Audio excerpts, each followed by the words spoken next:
ધૂમ ઝાડા જેને કહેવાય.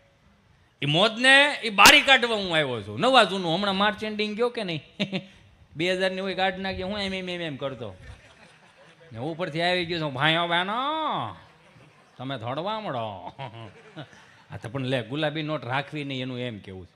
મને તો આગળ એક ભાઈ કે મને કે એ કે 2000ની નોટ બંધ થવાની. હિતેશભાઈ તમને કંઈ ખબર છે? મેં અમારી પાસે 2000ની આવી જ નથી કોઈ દી. મને કે કેમ એમ કહો છો? મેં ના ના ખરેખર અમારી પાસે 2000ની આવે જ નહીં. પણ મને કે એમ કેમ કહો છો? તો આ બંધ શું કામ કરે છે? મેં કીધું કદાચ એમાં મેં એવું સાંભળ્યું હતું શરૂમાં કે નોટ ચાલુ થઈ 2000ની તો એમાં ચિપ્સ નાખવામાં આવી હતી. ચિપ્સ એ ચિપ્સ બગડી ગયો એટલે રિપેર કરાવવા પાછી બધા મોકલાવી. એ કે લાવો પાછી કે રિપેર કરવી તો. પણ એનું કંઈક આયોજન છે, કંઈક રૂડું આયોજન છે, મને ખબર છે. કેમ કે 85-70 વર્ષોમાં એક ધર્મની ધજા ચડાવનાર એવો વીર પુરુષ આવ્યો છે તો એમને વધાવી લેજો. આપણે કોઈ પાર્ટીના રોટલા નથી ખાતા, પણ એટલી તો ખબર પડે કે જ્યાં સુધી આવા ધર્મના કાર્યો થાય છે ને મારા બાપ, ત્યાં સુધી હજી આવનારી પેઢીઓને વાંકો વાળે નહીં થઈ શકે. ભલે 18 વરણ એક થઈને આવું સુંદર મજાનું રૂડું આયોજન કર્યું છે, પણ એક તો આપણી વચ્ચે એક વિરલો તો છે જ કે આવા રૂડા કાર્યક્રમો કરે. નથી ઓલા ઘણા કહેતા કે મોદી વન में ચલે જાયંગે ને યોગી મઠ में ચલે જાયંગે ને. લા ભાઈ તને નથી ખબર, તું ખાલી બારોબાર આટા માર છો. અમારે ખાલી ગામડામાં આટા તો માર. માલધારી ઘેરે મોટો ગેબો પીડ્યો હોય, ક્ષત્રિયોની ઘેરે એક તલવારી પીડી હોય, હે ખેડૂની ઘેરે પાવડો હોય, કોદાળી હોય. એ બુંધરાટી આંટી ગયો હોય ને ત્રણ પેઢી સુધી ફેક્સરવાળા જન્મે. એ ન ખબર હોય. એ આ હજી તો ગામડા તો જોયા નથી. એક ઈશ્વરનો ખાલી એક નાદ લગાવી દો અને આ સ્તંભ ઉભો કરે તો 18 વરણ એક થઈને નેજા હેઠે હવની હારવાર તમને કોઈ પ્રસાદ લેતું હોય. કોઈ અહીંયા આવીને એવું કીધું કે ભાઈ તું કઈ જ્ઞાતિનો છો, તું કેવો છો, ક્યાંથી આવ્યો? કાંઈ નહીં. બધા જો હળી મળીને રહે છે. આ હળી મળીને રહેવાનું કારણ એટલા જ માટે ઈશ્વરે આપણને આપ્યું છે કે આ નેજામાં કેટલા કલર છે જોયું તો? હરેક કલર કંઈક ને કંઈક દર્શાવતો હોય. પોતાનું કંઈક મૂળભૂત સ્વરૂપ હોય છે. આપણું મૂળભૂત સ્વરૂપ રહ્યું ને આપણે ભેગું રહેવાનું છે.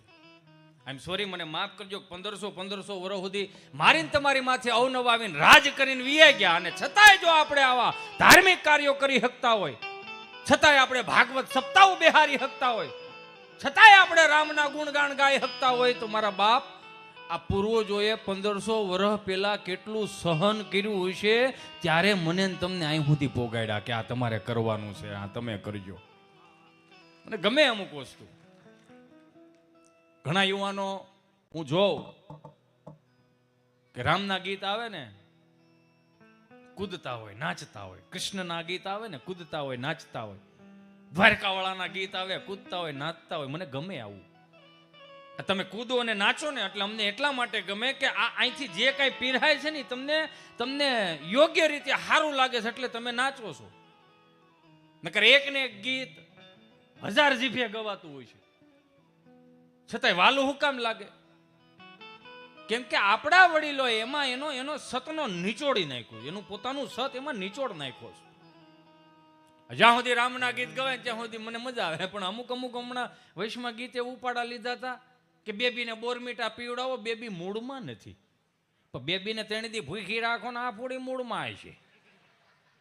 એટલે બેબી પાછું આવડું હોય એમ સહજ રીતે. નથી હું હમણાં કિશોર બાપા હું જોતો હતો હમણાં આ ઇન્સ્ટાનું ફેસબુકનું રહ્યું ને એમાં નહીં નવું બહુ નીકળ્યું.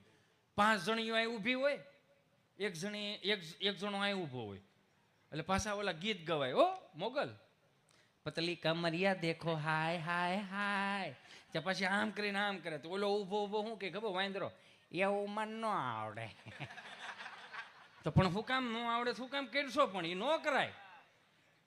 ઉપાધિ એક જ વસ્તુનો. આજનો માણા મનુષ્ય મંગળ ઉપર ચડી ગયો, ચંદ્ર ઉપર વીએ ગયો, તો આજની ટેકનોલોજી હજી 500,000 વર્ષ સુધી નહીં મરે. કારણ કે આમાં અપગ્રેડ ને અપડેટ થતું જ રહે. આજે કદાચ આવા ગીતો ઉતાર્યા હોય કે પતલી કમરિયા દેખો હાય હાય હાય, હે, અને પછી ઊભું આમ નાચતું હોય, તો ત્રીજી પેઢીએ કોક હારો દીકરો આપણા વડીલોના આશીર્વાદથી કોક જન્મો કે એને ભગવાનમાં રસ હશે, ભક્તિમાં રસ હશે, એ કદાચ રીલ જોશે, આમ જોતો હોય ને, જોવે તો ખરા જ ને, થોડું મરી જવાનું છે, આપણે મરી જવાના, એ નહીં મરે. એ ત્રીજી પેઢીએ કદાચ કોઈક છોકરો જન્મશે ને આમ જોતો હશે, એ વિચાર કરશે કે મારા બા આવા હશે, મારા દાદા આવું કરતા હશે, હાવ પતલી કમરિયા દેખો, હાય હાય હાય. એ આમાં ઘણું થઈ શકે. 5 રામાયણની ચોપાઈ લાવો અને એનું ગુણગાન ગાઈને મારો બાપુલ્યો રીલ્સ ઉતારો, ત્રીજી ચોથીએ પેઢીએ કોઈક દીકરો હારો જન્મ છે તો એને કદાચ અવળે રસ્તે જાતો છે તો એ વિચાર આવશે કે નહીં અમારા પૂર્વજો હારા હતા. આ બેઠેલા બધાને કદાચ આ ધર્મની ધજાના હેઠળ આપણે હું તમે બેઠા છે, બીજી ત્રીજી પેઢીએ કદાચ આ કેસેટું બહાર પડશે, કદાચ કોઈક છોકરા જોહે ને કે નાના અમારા બાપ દાદાએ ધર્મની ધજાઓ ચડાવી હતી વાલા, એને એનો રહ રહે. આ ભજનમાં બેહવાનું કારણ કે મને તમને મજા આવે છે. આપણા વડીલોએ આપણા ભજન સાંભળ્યા છે, એ લોહીમાં આવ્યું.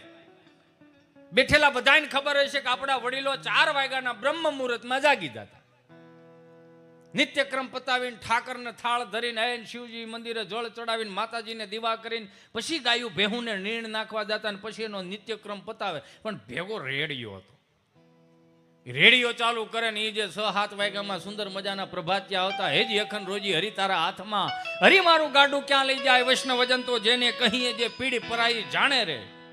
આ શબ્દોને એને નૂર હતો, એટલે જ કદાચ ઓટલે બેઠા છે તેને 2 કલાક વી જતી હતી ને, એટલે જ હવારે બેઠા છે ને એને હાંજ પડી જતી છે ને. હું કામ? ધીરજ હતી ને સંતોષ હતો. એ કીર્તન નહોતા, એ પ્રભાત્યા નહોતા, કદાચ એ મેડિટેશન હતું કે માણસની બુદ્ધિને સ્થિર કરી દે, એના મનને શાંત કરી દે, એના આત્માને શાંત કરી દે, એવા એ શબ્દો હતા. પણ જે હવારમાં સાંભળતા એને શાંતિ હતી. એક તો આ અમુક નથી 10 વાગે જાગતા, ખાટલામાં પીડ્યા હોય, ગુજરાતીનો આઠડો થઈને એમાં ઓલું ગોદડું હોય ને ગોદડા હોહળવા મેસેજ જાતા હોય, એમાં ઓલા કાનમાં કાળા ડીટિયા નાખ્યા હોય. એરબડ ને એરબડ કેવું નામ નીકળ્યું, એરબડ. અમારે ખાલી બર્ડ ભણવામાં આવતું, બર્ડ એટલે પક્ષી, બટ્સ. એ મને નહીં આવડે ભાઈ, તમે ગમે એટલું ટ્યુશન લેવો તો એ નહીં ભેગું થાય, નહીં થાય. ગરીના માણસ શેત્રુજીનું પાણી પીધેલા એટલે અમને અંગ્રેજી બહુ મગજમાં ન ઉતરે, સમજ્યા ને. કાનમાં કાળા ડીટિયા નાખ્યા હોય, એને કેટલું સંભળાતું હોય છે, તો આપણને બહાર સંભળાય થોડું. તમે સાંભળ્યું હોય છે કોક દીક, તમે જોઈજો. હાવ શાંત વાતાવરણમાં આમ કાનમાં જે ડીટિયા નાખીને જે સાંભળતા હોય, તબેંગ તબેંગ તબેંગ, આપણને કોને એમ થાય કે આને મગજ ફાટી જાય, શું થાય? આપણને બહાર ખાલી મ્યુઝિક જ સંભળાય. બોલો, આપણને ખાલી બહાર મ્યુઝિક સંભળાય.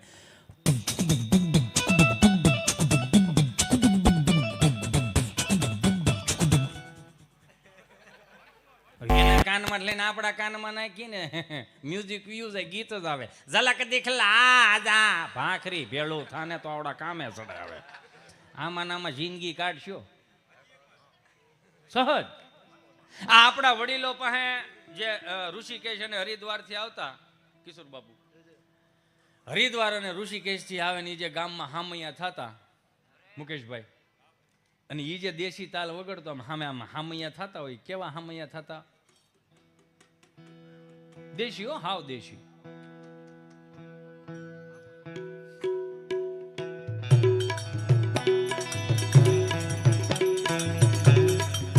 એ વાત સિંગલ થાતી.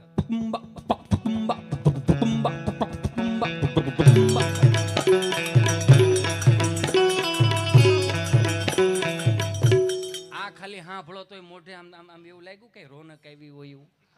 શું કામ? આ આપણા લોહીમાં પડ્યું છે, આ લોહીમાં પડ્યું છે એટલે રોનક આવી.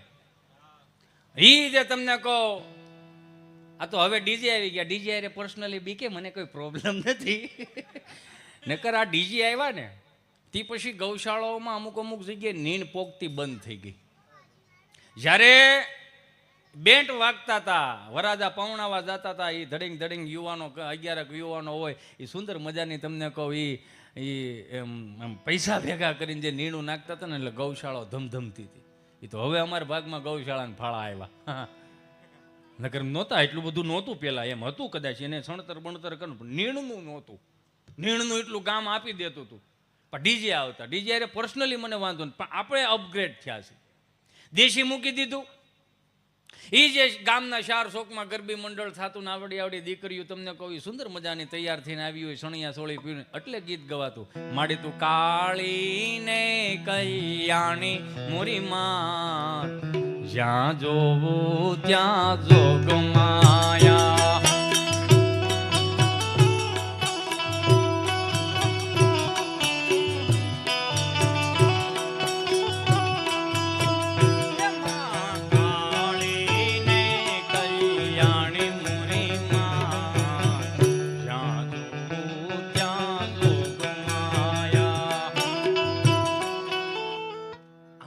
લેતી હોય ને દીકરીઓ, એ પછી દહેર આવે ને એટલે એને 3નો ડબરો આપે, કુકર આપે, આવું હતું. મજા આવતી. દેશી તાલ હતા ને એ. કદાચ કોઈ તમને કહું સુંદર મજાનું આમ શું આમ સારે શોખમાં દીકરીઓ નાચતી ને એમાં ઉકા દાદા ને ભીમજી બાપા ને બરોબર આમ સૌજી દાદા ને તબલા વગાડતા હોય છલતીમાં.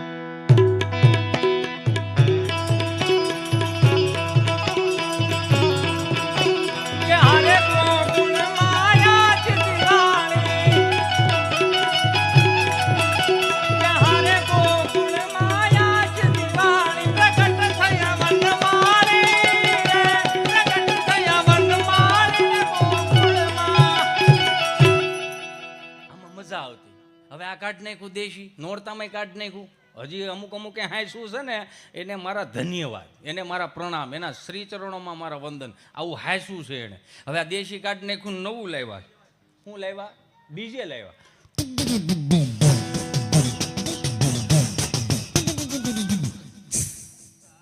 હવે અમે એક રાઉન્ડ લ્યો ને એટલે ઠાંકીને ઠેહ થઈ જાવ. પછી આપણે શું કે ભાઈ ગેસ જ ફેરે, બીજા નોડતે આખી વગાડી નાખી છે. શું કામ? આપણી પાસે નવું આવ્યું નથી. આપણે જે જૂનું હતું એ હાંસવાનું હતું. હવે એ કાઢી નાખ્યું. હવે નવી પેઢી તો માતાજીના ખાલી 3 અગરબત્તી કરીને પછી જે બહરાટી બોલાવે અમુક અમુક. આપણને પર્સનલી વાંધો નથી, આ શોખ હોવો જોઈએ, પણ મને એટલી ખબર પડે કે આપણે આપણા તહેવારોને હાવ બગાડી નાખ્યા છે. વાર તહેવાર આવે ને પછી જ આપણે બહાર ફરવા દઈએ.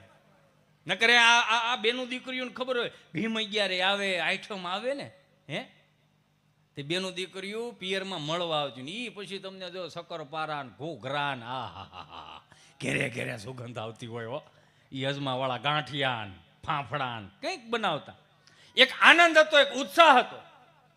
હવે ધીમે ધીમે નવી પેઢી હાવ આ કાઢી નાખ્યું, નવું લાવ્યું હાવ DJ, pure DJ, western culture.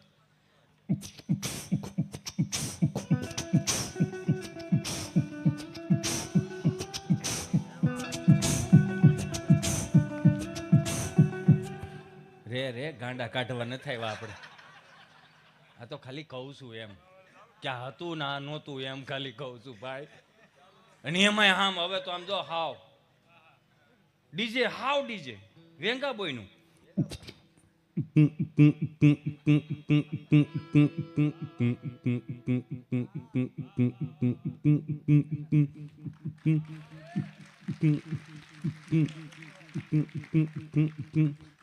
આમાં ઘડી કેવું લાગે, ઓહો અમારો દીકરો અવાજ ક્યાં કાઢતો હોય છે. પણ આ રૂડું નથી, રૂડું તો આપણું જ હતું, એની મજા હતી. એ જે વૈષ્ણવોના સુંદર મજાના કીર્તન ગવાતા હોય તો ઘડીક કાન દેવાનું મન થાય. હે કે પડવે પ્રીત કરું છું પેલી રે વાલે મારે યા ઘોર વનમાં મેલીને દિવસ ઘણા થયા. મજા આવતી યાર. ખબર નહીં કઈ રીતનું આ કોને આપણને કોનો ઊનો વાવ આવ્યો ને બાપ, આ બધું ભૂહાતું જાય છે. જ્યાં સુધી આવા ધર્મના કાર્યો થાય ને આવા સંતવાણીના આરાધકો જ્યાં સુધી છે ને ત્યાં સુધી હજી વાંધો નથી. આ તમને મને ખબર છે કે આપણે કેટલી પણ સંતવાણી સાંભળી, ગમે એની મોઢેથી સાંભળી, 10,000 ભજનો નારાયણ સ્વામીને પૂજ્ય કાનદાસ બાપુએ ગાયા, આ એનો આખો શીલો છે. એની પહેલાં ઘણાએ ગાયા હશે, પણ ત્યારે ટેકનોલોજી નહોતી એટલે આપણને એના નામ નથી આવડતા, અને ખાસ કરીને અમને તો મૂળ નથી ખબર. પણ જેને સાંભળ્યા છે એટલી તો ખબર હશે કે આ શીલો પાડતા ગયા છે, એક આખો માર્ગ મૂકતા ગયા છે. વધાવો એને જોરદાર તાળીઓથી વધાવો મારો બાપૈયો. એનો આત્માય ક્યાં કહે છે તો રાજી થાય, એની ચેતના રાજી થાય કે ના ના હજી ભજન સંભળાય છે. એમાંય પાછું ભાવનગરના ગઢડાના સાધુ બાબા ગઢડાવાળા, એની જેવી કોઠા હોય એટલે આમ જો હા ભળ્યા જ રાખો ને તમ તાર હા ભળ્યા જ રાખો. ઉજાગુળનું વાદમી નિશાને કરે કામ, બુહાય ભારતમાં નામ હાસુ હરઠિયો બને મુકા હે મુકા. 1.5 લાખનો છે મૂકી દે બાપા. તારો બર્થડે છે 22/5 તારો જન્મદિવસ છે. મારી ઉંમર તને લાગે મારા બાપ. ફુવાનો જન્મદિવસ છે. કેક બેક લાવ્યા છો? લાવતાય નહીં. હું આમાં કરશો. ગાયોને નીણ નાખી દેજો બરોબર. શેકલાને સણી નાખો, કબૂતરાને સણી નાખો, કીડિયારું પૂરો. આપણો ભારત દેશની અંદર આવું કેક કાપવાનું નહોતું. તો આપણી ભગરી બહેનો પોદળો આવડો મોટો કાપો ને ખબર પડે તમને.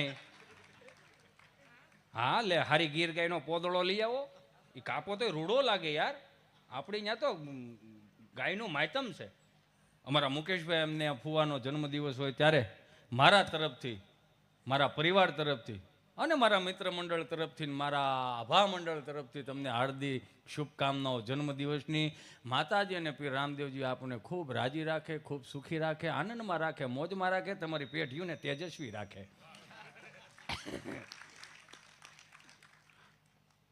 મને ભૂલવાડી દીધું લે. પણ નહીં સારું કર્યું તે કીધું, નકર હું તારો જન્મદિવસ ક્યારે મનાવું ભાઈ. અને આપણે આવી રીતે સાત્વિક જ મનાવાય. ઘણા અમારે બાપજી અમારે ફોન આવે કે હાલો ને એક વિડીયો બનાવી દો ને, આનો કટકો કરજો. હાલો એક વિડીયો બનાવી દો ને. શેનો? મારો જન્મદિવસ છે. ભાઈ મારા તારો જન્મદિવસ હોય એ વાત સાચી. હાલ હું જન્મદિવસની શુભકામનાઓ આપું, દાખલા તરીકેની વાત છો. તમને નો પોત પાછું મને આપી દેજો, કોમેન્ટમાં લખી દેજો. કોઈ પણ કલાકાર પાસે આપણે વિડીયો બનાવી, એ એનો ચાહક છે, એમાં ના નથી પાડતા અમે. પણ એક સહજ રીતે અમે કોઈ પણ વિડીયો બનાવી દઈએ 5 વર્ષ વધી જવાના હે? હા કે ના? ખાલી દિલથી કહેજો. તમને 50 જણા ઓળખતા થાય ફલાણા ભાઈ આનો વિડીયો બનાવી દીધો. પણ એટલું ધ્યાનમાં રાખજો, ભારતીય સંસ્કૃતિ પ્રમાણે જો ખરેખર કદાચ તમારે જન્મદિવસ ઉજવવો હોય ને મારો બાપૈયો, તો સવારમાં સરસ મજાના 5 વાગ્યામાં નિત્યક્રમ પતાવી, નાય ધોઈને માતાજીનો ચાંદલો કરો, માતાજીના મઢે જાઓ, 5 અગરબત્તી કરો, 5 દીવા કરો, મા બાપને પગે લાગો, ગાયોને નીણ નાખો, કીડિયારું પૂરો, એવું કરો. એનો વિડીયો ઉતારો. એ વિડીયો ઉતારીને તમે ઇન્સ્ટા ફેસબુકમાં તમારા મિત્ર મંડળમાં શેર કરશો તો 5 જણાને એવું થાય કે ભાઈ આ જન્મદિવસમાં આવું હોય, આ કરાય. કેક કાપવાનું ન હોય. આ એકે ચાલુ કર્યું કેક કાપવાનું એટલે આખું ગામ ચાલુ થઈ ગયું. કેકની સુવિધા જ નહોતી. કેકવાળા મારે પર્સનલી કંઈ પ્રોબ્લેમ નથી, પણ આ તો કહું છું એમ વેસ્ટર્ન કલ્ચરની સુવિધા જ નહોતી. વસ્ત્રદાન કરો. ગામમાં સાધુ મહાત્માનું કોઈ ઘર હોય જે ઠાકરને રોજ આરતી ઉતારતો હોય, દીવાબત્તી કરતો હોય, એની ત્યાં કાસો સીધો દી આવો, એ રાજી થાય ને મારો બાપ લ્યો તો 3 પેઢીઓ તેજસ્વી થાય. આ કેકના લોંદા કાપીને પાછા મોઢા ઉપર ઉડાડવાના, કોઈને મોઢે જ નહીં. હો એ તો આપણને નથી ખબર, આપણે એવું કંઈ કરતા નથી, મને આવડતું નથી શું કરાય શું ન કરાય. પણ આ નથી આપણું વેસ્ટર્ન કલ્ચર. અહીંયા આવું જ ન જોઈએ એનું વેસ્ટર્ન કલ્ચર. મને બોલતાય નથી આવડતું. ક્યાં આપણે તમને કહું જાહો જલાલી હેજીવાલા અખંડોજી હરી તારા હાથમાં, હરી મારું ગાડું ક્યાં લઈ જાય વૈષ્ણવજન, તો એની મજા હતી. પણ એનો એ જ રેડિયો દિયાથમાં આપણા વડીલો ચાલુ કરે એટલે આકાશવાણી રાજકોટ આવતું. ખેડૂતો લક્ષી માહિતી ગામનો ચોરો. નમસ્કાર, આકાશવાણી પ્રસ્તુત કરે છે ગામનો ચોરો.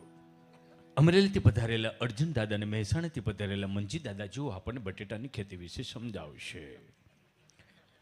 અમરેલીથી પધારેલા અર્જુન દાદા અને મહેસાણાથી પધારેલા મંજી દાદા જેઓ આપણને બટેટાની ખેતી વિશે સમજાવશે. તો અમરેલીથી પધારેલા અર્જુન દાદા અમારા ખેડૂત મિત્રોને જણાવશો કે બટેટાની ખેતી કઈ રીતે થાય? મારા 75 વર્ષ થઈ ગયા. 75 વર્ષમાં મેં લગભગ 55 વર્ષ ખેતી કરી ભાઈ. 55 વર્ષ ખેતી કરી. મેં ગામના 40 છોકરાઓ પવણાવ્યા, એટલે સ્વાભાવિક છે 40 ગામડા મેં નવા જોયા.